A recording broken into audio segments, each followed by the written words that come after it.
معافی نہیں، جہنمی ہے، وہ اللہ رب العالمین کے غیظ و غضب کا شکار ہوں گے۔ ایک انسان کہیں نہ کہیں اللہ کی عبادت میں مکمل ہوتا ہے، سبحان اللہ، فجر کی یہ سخت ٹھنڈی، ہڈیوں کو کمزور کر دینے والی ٹھنڈی میں ایک انسان اٹھ کر نماز کو آتا ہے، نماز پڑھتا ہے، اللہ کے دربار میں روتا ہے، گڑ گڑاتا ہے، جو ہے جب ظہر یا عصر ہوتی ہے، سبحان اللہ، دھوپ سخت ہوتی ہے، سخت دھوپ میں بھی وہ آ کر نمازیں پڑھتا ہے، اللہ اکبر۔ اس کے علاوہ وہ قرآن پڑھنے والا بھی ہوتا ہے، اگر اللہ نے اسے مال دیا ہے عمرہ حج کرنے والا بھی ہوتا ہے، اس کے ذریعے کئی غریب یا مسکین پل رہے ہوتے ہیں۔ یہ اللہ کے حقوق کی ادائیگی کے ساتھ اللہ کی پناہ، اللہ حفاظت کرے، اس کے نام اعمال میں ایسی غلطیاں ہوں گی، ایسی کوتاہیاں ہوں گی جو بندوں کے سلسلے میں ہوں گے، بندوں کے سلسلے میں وہ غفلت کر رہا ہوگا، سبحان اللہ۔ کبھی کسی کی غیبت کردی ہوگی، کبھی کسی اچھے انسان یا اچھے جو ہے جوڑے کے سلسلے میں تہمت لگا دی ہوگی، کسی پر ظلم کیا ہوگا، کسی کو گالی دی ہوگی، کسی کو مارا ہوگا۔ پڑھا لکھا طبقہ، دیندار طبقہ اپنے بہنوں پر ظلم کرتا ہے، حق دینے سے انکار کرتا ہے۔ ایک دو روپیہ نہیں، لاکھوں کے روپے کھاتے ہو۔ اے لوگوں، اے نمازیوں، اپنی چہروں کو دیکھو، جن کے چہروں پر داڑیاں اتنی لمبی لمبی ہیں، نمازوں کی پابندی ہے، تم نے اپنے بہنوں کا حق مار کے کھایا ہے۔ یاد رکھو، تم نے احسان کے طور پر انہیں کتنا بھی کیا ہو، اللہ نے حق ان کے لیے رکھا ہے۔ اگر تم نے ان حق میں سے ایک روپیہ بھی کھایا ہو، رب العالمین تمہارا ایک قدم بھی آگے بڑھنے نہیں دے گا۔ الحمد للہ نحمده ونستعینه ونستغفره ونعوذ بالله من شرور أنفسنا ومن سيئات أعمالنا، من يهده الله فلا مضل له ومن يضلل فلا هادي له، وأشهد أن لا إله إلا الله وحده لا شريك له، وأشهد أن محمدًا عبده ورسوله، أما بعد، فأعوذ بالله من الشيطان الرجيم، بسم الله الرحمن الرحيم، يوم نقول لجهنم هل امتلأت وتقول هل من مزيد، وأزلفت الجنة للمتقين غير بعيد، هذا ما توعدون لكل أواب حفيظ، من خشي الرحمن بالغيب وجاء بقلب منيب، ادخلوها بسلام، ذلك يوم الخلود، لهم ما يشاءون فيها ولدينا مزيد، يا أيها الذين آمنوا اتقوا الله حق تقاته ولا تموتن إلا وأنتم مسلمون، يا أيها الذين آمنوا اتقوا الله وقولوا قولا سديدا يصلح لكم أعمالكم ويغفر لكم ذنوبكم، ومن يطع الله ورسوله فقد فاز فوزا عظيما، يا أيها الناس اتقوا ربكم الذي خلقكم من نفس واحدة وخلق منها زوجها وبث منهما رجالا كثيرا ونساء، واتقوا الله الذي تساءلون به والأرحام، إن الله كان عليكم رقيبا، قال الله عز وجل إنه من يشرك بالله فقد حرم الله عليه الجنة ومأواه النار۔ محترم و مکرم بزرگان دین، نوجوانان اسلام، پردہ نشین خواتین اسلام اور پیارے بچوں،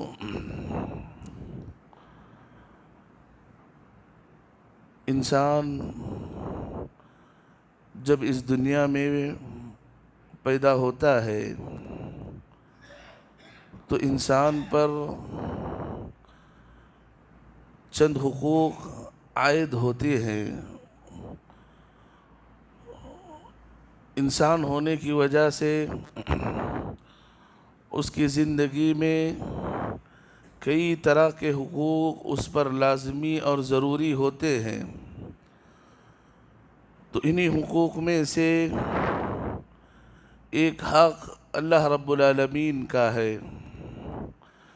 انسان جیسے ہی اسے شعور آئے، جیسے ہی انسان بلوغت کی دہلیز پر پہنچے، تو یہ بہانہ نہ کرے کہ میرے باپ دادا جس راستے پہ ہیں ہم اسی راستے پہ چلیں گے۔ یہ مشرکوں کا نعرہ ہے، یہ مشرکوں کی پہچان ہے، یہ آخرت میں خسارہ اٹھانے والے لوگوں کی پہچان ہے۔ شعور رکھنے والا یا عقل مند انسان کی پہچان یہ ہے کہ وہ بلوغت پر پہنچنے کے بعد یا اس کی زندگی میں شعور آنے کے بعد سب سے پہلا اور سب سے بڑا حق جو اللہ رب العالمین کا حق ہے اسے تلاش کرے کہ میرا رب کون ہے، مجھے زندگی جو دی جا رہی ہے وہ کس کی طرف سے ہے، مجھے پالنے والا کون ہے، مجھے رزق دینے والا کون ہے، جب میں بیمار پڑتا ہوں شفا دینے والا کون ہے۔ ہم نے اپنوں کو جنازے میں کندھے دیتے ہوئے دیکھا ہے، موت دینے والا کون ہے، بچوں کو نوازنے والا کون ہے، اولاد دینے والا کون ہے، یہ تلاش کرے، یہ انسان کا سب سے پہلا حق ہے۔ اللہ کے نبی صلی اللہ علیہ وسلم نے معاذ بن جبل رضی اللہ عنہ سے پوچھا، اے معاذ بتاؤ ما حق اللہ علی العباد، اللہ کا حق کیا ہے لوگوں پر؟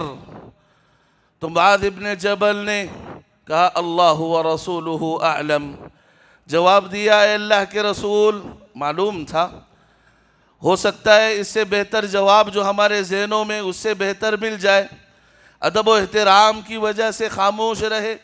اللہ کے نبی جواب دیتے ہیں کہ اللہ کا سب سے پہلا حق یہ ہے کہ بندہ اپنے رب کو پہچانے، ان تعبدوہ ولا تشرکوا بہ شیئا، کہ اس کی عبادت کرنے والا ہو جائے، اس کے ساتھ کسی کو شریک نہ ٹھہرائے۔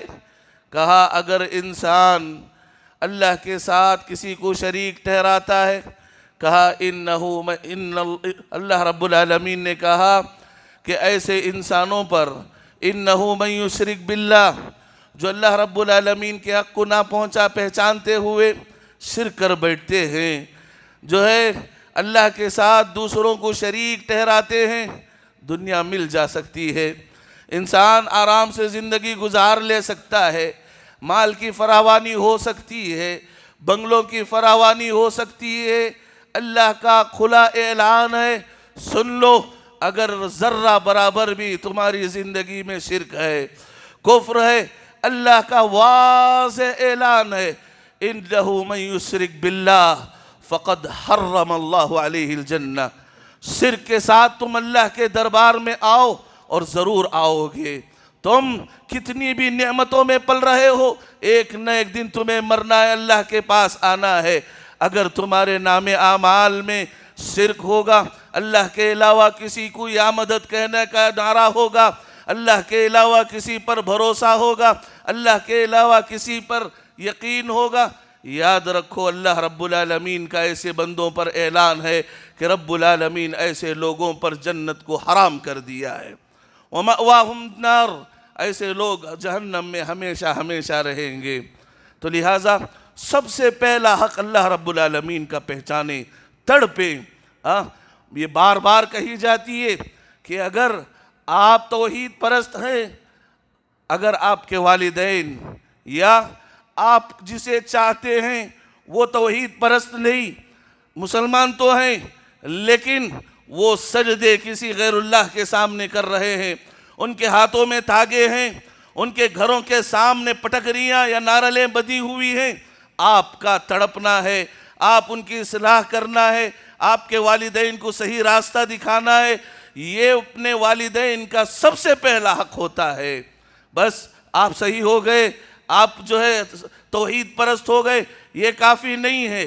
وہ تڑپنا جو ابراہیم علیہ السلام کا اپنے باپ کے سلسلے میں بڑے ہی جو ہے ادب و احترام کے ساتھ، یا ابتی یا ابتی یا ابتی، باپ کافر ہے، باپ مشرک ہے، باپ بتوں کو بنانے والا ہے، پیدا کیا ہوا ہے، باپ کے سامنے کھڑے ہو کر تڑپتے ہیں، سبحان اللہ، اے اللہ، اے ابا جان، اے ابا جان، یہ صحیح نہیں ہے، یہ شیطان کا راستہ ہے، میں تمہارے آخرت کی فکر کر رہا ہوں۔ سبحان اللہ، یہ تڑپنا صرف باپ کے سامنے نہیں، جب راتوں میں اٹھ کر ابراہیم خلیل اللہ جائے نماز بچھا کر اللہ کے دربار میں کھڑے ہوتے، اللہ کے پاس بھی دعا کرتے تھے، وَلَا تُخْزِنِي يَوْمَ يُبْعَثُونَ، اے اللہ تم مجھے قیامت کے دن رسوا نہ کرنا۔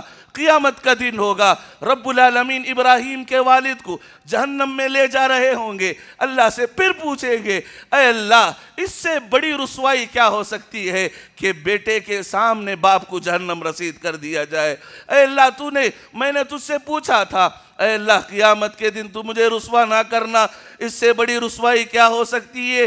سبحان اللہ، اللہ کا اعلان سنو، خواہ باپ کافر ہو، بیٹا جو ہے نبی بھی کیوں نہ ہو، خلیل کیوں نہ ہو، اللہ کا دوست کیوں نہ ہو، واللہ شرک یہ دیوار ہے، شرک سیسا پلائے ہوئی دیوار ہے، نہ نبی کی دعا اس کے حق میں کام آ سکتی ہے، نہ اولیاء کی، نہ صالحین کی، نہ کسی کی دعا ایسے مشرکوں کے حق میں کام آتی ہے۔ حضرات، یہ اللہ کا حق ہے، واللہ اس حق کو پہچانیں، اس حق کو اللہ رب العالمین کے لیے پہچانیں اور اس حق کو ادا کرنے کی مکمل کوشش کریں، یہ سب سے پہلی بنیادی چیز ہے۔ اور حقوق میں سے دوسرا حق بندوں کے حقوق ہیں، لوگوں کے حقوق ہیں، ایک اللہ کا حق ہے، ایک اللہ رب العالمین کا حق ہے، تو دوسرا بندوں کے بھی کچھ حقوق ہوتے ہیں، جیسا کہ ایک انسان اس دنیا میں آنے کے بعد اس کے والدین ہوتے ہیں، والدین کے اس کے حقوق ہوتے ہیں، بیوی کے حقوق ہوتے ہیں، پڑوسیوں کے حقوق ہوتے ہیں، ہمسائیوں کے حقوق ہوتے ہیں، اپنے رشتہ داروں کے حقوق ہوتے ہیں۔ سبحان اللہ، یہ حقوق کی ایک لمبی لیسٹ ہے جس کی جو ہے ادائیگی کے بعد ایک انسان مکمل انسان یا مسلمان کہلاتا ہے۔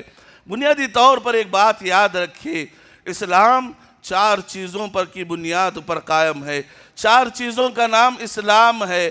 سب سے پہلے یہ اسلام عقائد پر مبنی ہے، سب سے پہلے عقیدہ، دوسرا عبادات کے عقیدے کے بعد ربوبیت کے اقرار کے بعد الوہیت کے اقرار کے بعد اللہ کے اسماء و صفات کے صحیح تشریح اور معنی و مطلب کو اپنانے کے بعد دوسرا نمازوں کا اہتمام، عبادات کا اہتمام، روزہ، نماز، حج جو ہے یہ ساری چیزیں اس کی زندگی میں ہونا چاہیے، عبادات۔ اور تیسری چیز ہے معاملات، لوگوں کے ساتھ لین دین کرنا، انصاف کے ساتھ معاملہ کرنا، صلہ رحمی کرنا، یہ معاملات ہیں۔ اور سبحان اللہ آخری چیز اخلاقیات، عقائد، عبادات، معاملات اور چوتھی چیز اخلاق۔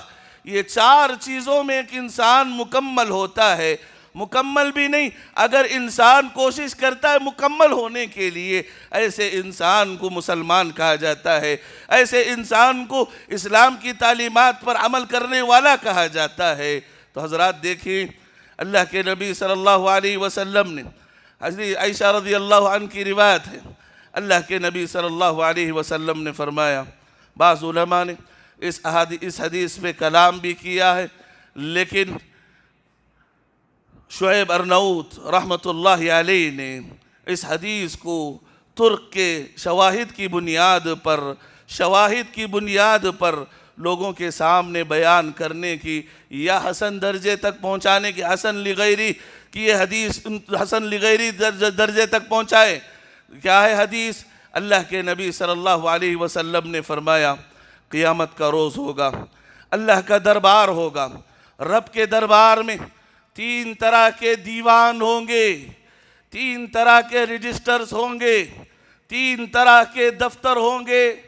ایک دفتر جس کے سلسلے میں اللہ کا فیصلہ ہوگا، لا یغفر اللہ، اس میں جس کا بھی نام آیا ہے اللہ اسے معاف نہیں کرے گا۔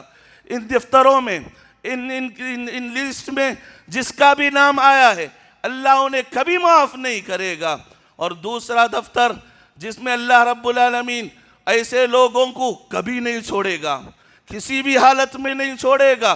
اور تیسرا دفتر لا یعبأ بہ، اللہ رب العالمین چاہے اپنی رحمت سے انہیں معاف کر دے، اگر عدل و انصاف پر اتر آئے تو انہیں عذاب دے۔ یہ 3 طرح کے دفتر ہوں گے۔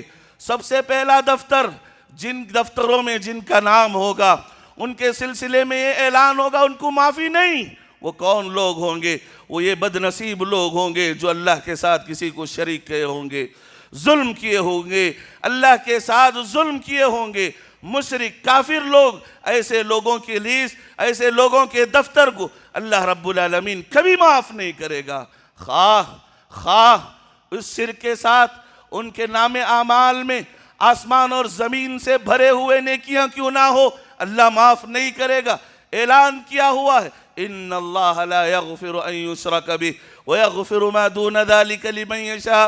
لوگو زمین بھر کے گناہ لے کر آؤ، تمہارے گناہوں سے یہ زمین بھر جائے، آسمان کی طرف یہ گناہ چڑھتے جائیں۔ ایک چیز نہ کرنا، میرے ساتھ کسی کو شریک نہ کرنا، میرے علاوہ کسی کے دربار میں چادریں نہ چڑھانا، یہ ماتھے کو میرے علاوہ کسی کے سامنے نہ ٹیکنا، یہ ہاتھ جب میرے سامنے اٹھ جائے تمہاری غیرت گوارا نہ ہو یہ ہاتھ کسی اور کے سامنے اٹھ جائے، تمہارے آنسو میرے دربار میں بہہ جائے اس کے بعد کسی کے دربار میں نہ بہے، اللہ کبھی یہ برداشت نہیں کرتا۔ دنیا بھر کے گناہ لے کر آؤ، اگر شرک نہیں تم توحید پرست ہو، واللہ حدیث قدسی ہے، اللہ کا اعلان ہے دنیا بھر کی مغفرت لے کر میں تیرے سامنے آؤں گا۔ حضرات ایک دفتر ہے جسے معافی نہیں، جہنمی ہے، وہ اللہ رب العالمین کے غیظ و غضب کا شکار ہوں گے۔ دوسرے دفتر کے لوگ ایسے ہوں گے جس کے بارے میں اللہ کا فیصلہ ہوگا لا یترکہ اللہ، ایسے لوگوں کو اللہ کبھی نہیں چھوڑے گا۔ ان دفتر میں جن کا بھی نام آئے گا اللہ رب العالمین انہیں کبھی نہیں چھوڑے گا۔ ایک ایسے لوگ ہیں جو لوگ اللہ کا تو حق ادا کیے ہوں گے، نمازیں پڑھ رہے ہوں گے، روزہ رکھے ہوئے ہوں گے، قرآن پڑھ رہے ہوں گے، لیکن یہ لوگ حقوق العباد، بندوں کے حقوق میں کوتاہی کر رہے ہوں گے، بندوں کے سلسلے میں غفلت کر رہے ہوں گے۔ اللہ رب العالمین کا فیصلہ ہوگا، ایسے لوگوں کا جو دفتر ہے رب العالمین کبھی نہیں چھوڑے گا، اللہ رب العالمین انہیں نہیں چھوڑے گا۔ اور تیسری قسم کا وہ دفتر جو کبھی نماز چھوڑے ہوں گے، کبھی جو ہے روزہ چھوڑے ہوں گے، اللہ کے حق میں کوتاہی کی ہوں گی، اللہ کا فیصلہ ہوگا اللہ رب العالمین چاہے تو انہیں عذاب دے یا مغفرت کر دے۔ حضرات آج میں آپ لوگوں کے سامنے جو بتانا چاہ رہا ہوں وہ اسی دوسرے دفتر کے سلسلے میں کہ ایک انسان کہیں نہ کہیں اللہ کی عبادت میں مکمل ہوتا ہے۔ سبحان اللہ، فجر کی یہ سخت ٹھنڈی، ہڈیوں کو کمزور کر دینے والی ٹھنڈی میں ایک انسان اٹھ کر نماز کو آتا ہے، نماز پڑھتا ہے، اللہ کے دربار میں روتا ہے، گڑ گڑاتا ہے۔ جو ہے جب ظہر یا عصر ہوتی ہے سبحان اللہ دھوپ سخت ہوتی ہے، سخت دھوپ میں بھی وہ آ کر نمازیں پڑھتا ہے، اللہ اکبر۔ اس کے علاوہ وہ قرآن پڑھنے والا بھی ہوتا ہے، اگر اللہ نے اسے مال دیا ہے عمرہ حج کرنے والا بھی ہوتا ہے، اس کے ذریعے کئی غریب یا مسکین پل رہے ہوتے ہیں۔ یہ اللہ کے حقوق کی ادائیگی کے ساتھ اللہ کی پناہ، اللہ حفاظت کرے، اس کے نام اعمال میں ایسی غلطیاں ہوں گی، ایسی کوتاہیاں ہوں گی جو بندوں کے سلسلے میں ہوں گے، بندوں کے سلسلے میں وہ غفلت کر رہا ہوگا۔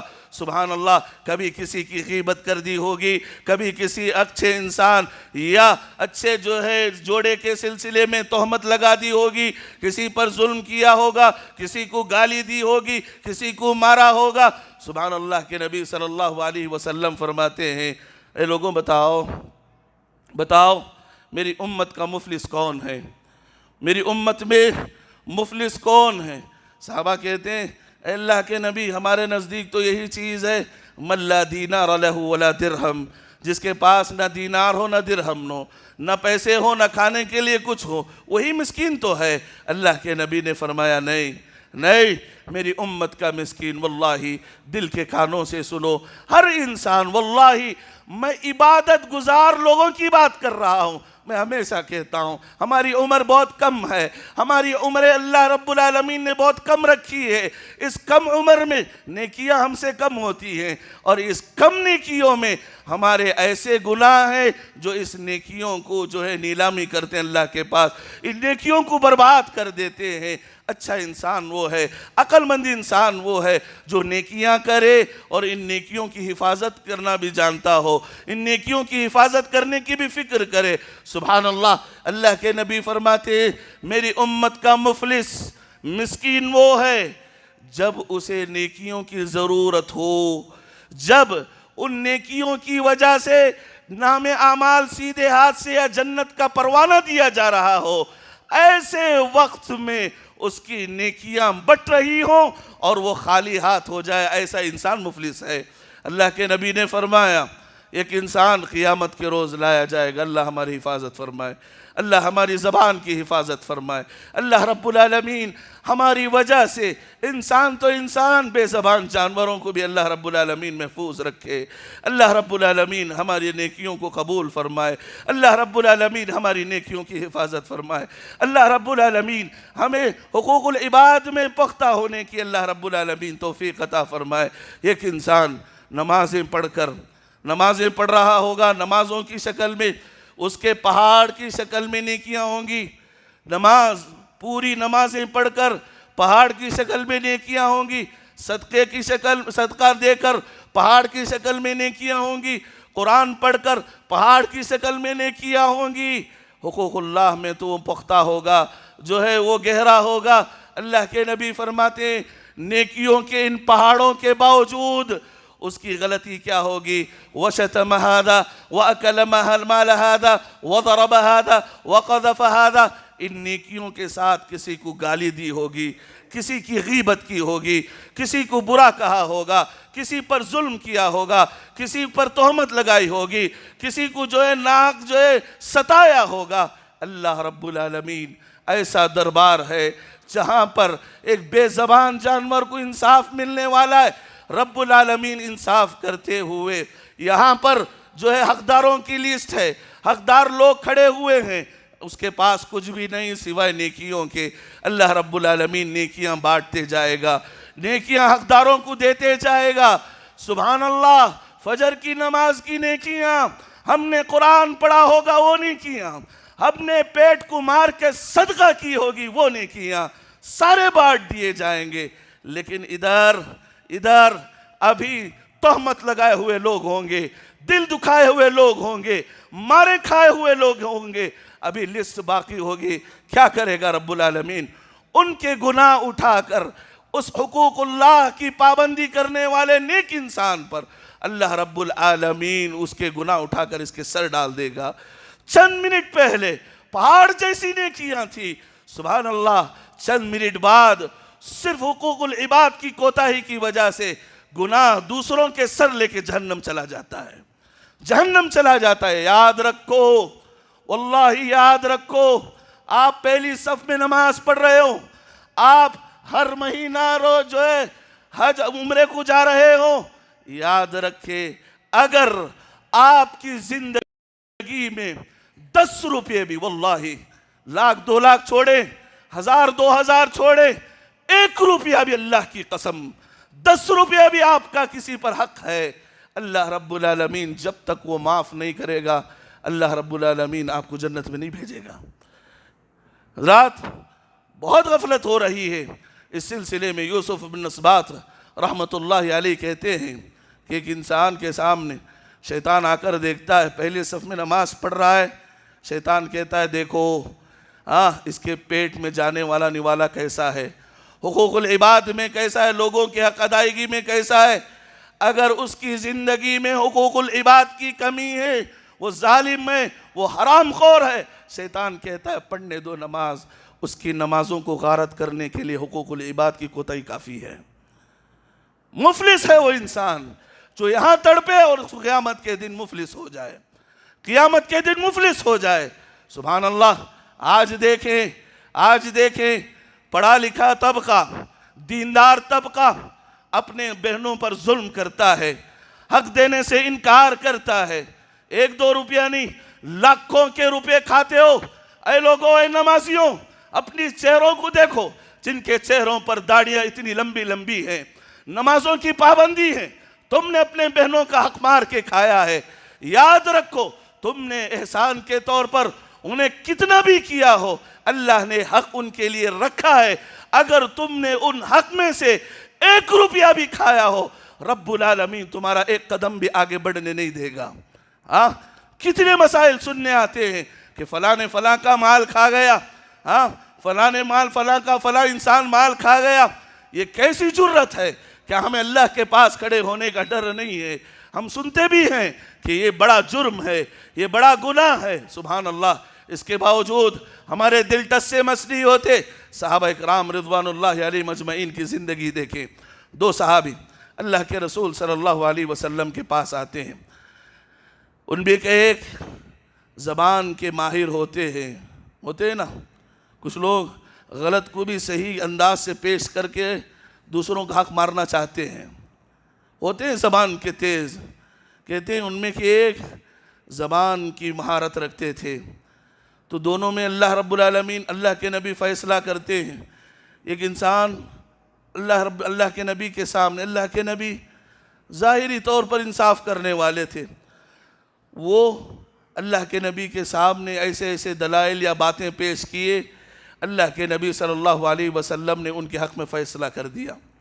سبحان اللہ.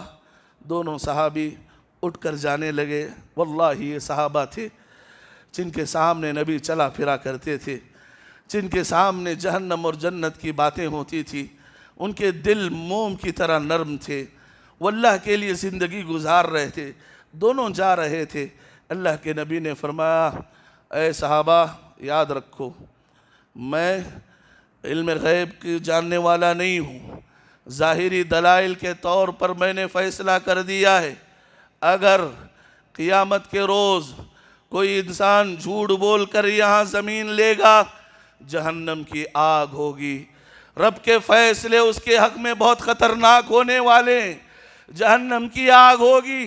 واللہ صحابہ تھے، ایسا طبقہ تھا جن کو رب العالمین نے اس دنیا میں اپنی رضامندی کی بشارت سنائی. سبحان اللہ. جہنم کی بات آنکھوں میں جو کانوں میں پڑتی ہے، قدم رک جاتے ہیں.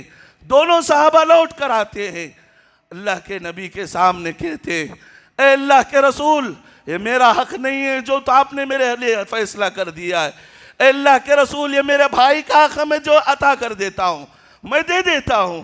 اے اللہ کے رسول، اللہ کی قسم، اللہ کی قسم، ان 2 گز زمین کی وجہ سے میں اپنی آخرت بگاڑنا نہیں چاہتا، اللہ کو ناراض نہیں کرنا چاہتا. ان 2 ٹکڑوں کے لیے زمین کی، اللہ کی رضا، اللہ کی ناراضگی مجھے پسند نہیں. اے اللہ کے نبی، یہ میری زمین نہیں، لو میرے بھائی کی زمین ہے، دے دو. واللہ اپنے دلوں کا جائزہ لو. آپ میں یہ نہیں کہہ رہا ہوں کہ 1,00,000 2,00,000. اللہ کے لیے مرنا آپ کو بھی ہے اور مرنا مظلوم کو بھی ہے. اگر آپ نے ذرہ برابر بھی ظلم کیا ہے، حرام کا مال کھایا ہے، یاد رکھے آپ کی نمازوں کی نیلامی ہوگی، آپ کی نیکیوں کی نیلامی ہوگی. جو آپ نے یہاں تڑپا تھا، جو آپ نے یہاں جاگا تھا، جو آپ نے یہاں صدقہ کیا تھا، آپ کے وہاں نیکیاں بانٹی جائیں گی. آپ کچھ نہیں کر پائیں گے. مرنے سے پہلے کیا ضرورت تھی؟ واللہ کیا ضرورت تھی؟ نبی کریم صلی اللہ علیہ وسلم مرض الموت میں صحابہ کے درمیان آنے کی کیا ضرورت تھی؟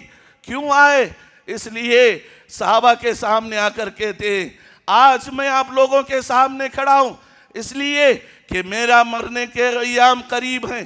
اگر میرے وجہ سے تم لوگوں پر کسی کے اوپر میرا ذرہ برابر بھی حق ہے، میں آج محمد بن عبداللہ کھڑا ہوں، تم بدلہ لے سکتے ہو.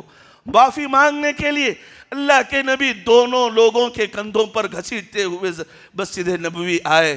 لوگوں، اللہ کے لیے دیکھیے، شیخ الاسلام ابن تیمیہ رحمہ اللہ کہتے ہیں، غیبت کرنا اللہ کے نزدیک زنا کرنے والے سے بھی بڑا گناہ ہے، زانی سے بھی بڑا گناہ ہے. شیخ الاسلام ابن تیمیہ کہتے ہیں یہ غیبت کیا ہے؟ سبحان اللہ، واللہ یہ کمزوری میں نے دیندار طبقے میں دیکھی ہے، مسجدوں میں غیبتیں ہوتی دیکھی ہیں، نماز کے سلام پھرنے کے بعد، ذکر و اذکار کے بعد مسجدیں کو دروازوں کے سامنے غیبتیں ہوتی دیکھی ہیں۔ اللہ کی شیخ الاسلام ابن تیمیہ کہتے ہیں یہ غیبت کرنے والا انسان زانی سے بھی زیادہ بدتر ہے۔ کیسے؟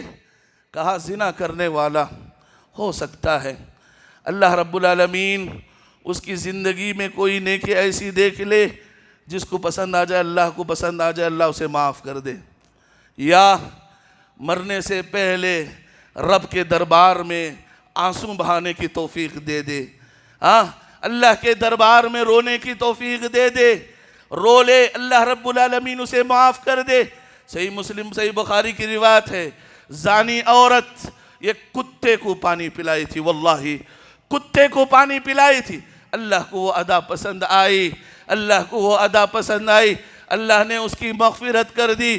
اے غیبت کرنے والے لوگوں، ہمارا امام ویسا ہے، ہمارے مصلی ایسے ہیں، ہمارے رشتہ دار ایسے ہیں، ہمارے علماء ایسے ہیں، ہمارے فلاں ایسے ہیں، یاد رکھو آپ کے نام ایمان کی یا آپ کی نیکیوں کی آسمان پر نیلامی ہوگی۔ سبحان اللہ۔ کہا انسان جب تک غیبت کرنے والے کے سامنے جا کر معافی نہ مانگ لے، اللہ رب العالمین معاف نہیں کرے گا۔ شیخ الاسلام ابن تیمیہ کچھ وضاحت کے ساتھ یہ بتاتے، اگر سامنے والا غصہ کا انسان نہ ہو، غصہ کرنے والا انسان نہ ہو، تو کہا کہ اگر اس کے پاس جا کر آپ کہیں کہ میں نے فلاں آپ کے سلسلے میں غیبت کی، آپ مجھے معاف کر دیں، سبحان اللہ، جب وہ معاف کر دے گا تو آپ پر وہ ذمہ داری ختم ہو جائے گی۔ اگر غصے والا ہے، فتنے کا خوف ہے، کہتے ہیں جس مجلس میں اس کی غیبت کی اسی مجلس میں جا کر اس کی تعریف کریں، اسی مجلس میں جا کر اس کی تعریف کریں۔ اچھا تعریف کافی ہے؟ کہا نہیں، جب بھی آپ اللہ کے دربار میں ہاتھ اٹھائیں گے اس کے حق میں استغفار کریں گے، جس کی غیبت کی ہے ان کے حق میں استغفار کریں گے، یہ کفارے ہیں۔ سبحان اللہ، اس پر پابندی تو دور کی بات، ہم ابھی پہلے سٹیپ میں ہیں، غیبت کے سٹیپ میں ہیں، اللہ کے لیے۔ اسی وجہ سے سلف صالحین کہا کرتے تھے اگر میں غیبت کرنا ہوتا تو میں اپنے والدین کی کرتا، کیوں؟ تاکہ میرے نام اعمال دوسروں کے لیے نہ، میرے والدین کے لیے بڑھ جائیں، آخرت میں میرے والدین کو مل جائیں۔ امام بخاری رحمت اللہ علیہ کہتے ہیں واللہ جب سے مجھے معلوم ہوا کہ غیبت کرنے کی وجہ سے غیبت کرنے والے کا نقصان ہے، پھر میں نے کبھی غیبت نہیں کی۔ اللہ کے لیے اپنے دلوں کا جائزہ لیں، اللہ کے لیے، اللہ کے حقوق کے ساتھ بندوں کے حقوق کو ادائیگی میں، بندوں کے حقوق کی ادائیگی میں آپ مکمل چوکنا رہیں۔ دیکھیے سلف صالحین کی بیویاں کتنی نیک ہوا کرتی تھی، وہ حقوق العباد کے سلسلے میں اپنے شوہروں کے سلسلے میں دروازے پر کھڑی ہو جاتی تھی، دروازے پر کھڑے ہو جاتی تھی۔ جب شوہر، جب ان کے پالنے والا جب کمانے کے لیے گھر سے باہر جاتا، عورتیں کہتی اے میرے سرتاج خالی ہاتھ لوٹانا، کسی کا حق مار کے نہ آنا، بھوک برداشت کر لیں گے، جہنم کی آگ کبھی برداشت نہیں کریں گے۔ حضرات ہمیشہ جس طرح ہماری کوشش ہوتی ہے کہ کیا ہم نے اللہ کا حق ادا کیا کہ نہیں، یہ کوشش ہونی چاہیے کہ ہماری وجہ سے کسی کو تکلیف ہو رہی ہے نہیں، یا ہے ہماری زندگی میں تکلیف ہو رہی ہے، فوراً توبہ کرے، معافی مانگے، اللہ کے سامنے استغفار کرے۔ دیکھیے علماء بتائے ہیں شرک کے علاوہ سارے گناہ معاف ہوں گے، اللہ چاہے تو معاف ہوں گے، لیکن یہ چیزیں بھی ہیں کہ انسان جب ناراض ہو، اللہ رب العالمین کے سامنے وہ گلہ کرے، وہ اللہ کے سامنے شکایت کرے، رب العالمین اس کا بدلہ دے کر رہے گا۔ اللہ رب العالمین سے دعا ہے کہ رب العالمین مجھے اور آپ کو زندگی کے ہر مرحلے میں توحید کو اپنانے والا مسلمان بنائے، شرک سے اللہ رب العالمین زمین اور آسمان کی دوری پیدا فرمائے۔ اللہ رب العالمین ہر قسم کے شرک، کفر اور بدعات سے ہماری زندگیوں کو پاک رکھے۔ رب العالمین اس پاک زندگی کی حالت میں ہمیں موت عطا فرمائے، ہمارے زبانوں پر موت کے وقت کلمہ توحید لا الہ الا اللہ ہو۔ رب العالمین ہمیں حقوق العباد کی پابندی کرنے والا مسلمان بنائے، دوسروں کے دلوں کو جوڑنے والا یا دوسروں کے دلوں کی حفاظت کرنے والا مسلمان ہمیں بنائے۔ اللہ رب العالمین میری اور آپ کی مغفرت فرمائے، اللہ رب العالمین ہمارے والدین کی مغفرت فرمائے، اللہ رب العالمین ہمارے اساتذہ اور علماء کی مغفرت فرمائے۔ ہم میں سے جو بھی بیمار ہیں رب العزت نے شفاء کاملہ عاجلہ نصیب فرمائے۔ قولوا قولی هذا استغفر الله لي ولكم ولسائر المسلمين انه هو الغفور الرحيم رب حليم۔